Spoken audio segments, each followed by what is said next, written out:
Gọọmenti steeti bụ Anambra bụ nke buru ọgba tumtum 42 wee bunye ndị nke ji ọnọdụ ọkwa ọrụ nyocha na ndị nke na-akwanye bụ maka ya bụ amụ ihe mmemme tuberculosis ọya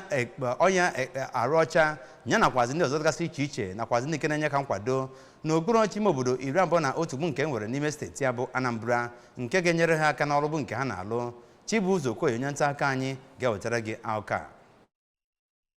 Mgbe ọ na-enyefe ha ya bụ ụgbọ ọgbatumtum nke ọ bụ otu Global Fund butere ka onye kọmishọna na-afụ maka ahụike na steeti a bụ dọkịnta Afam Obidike onye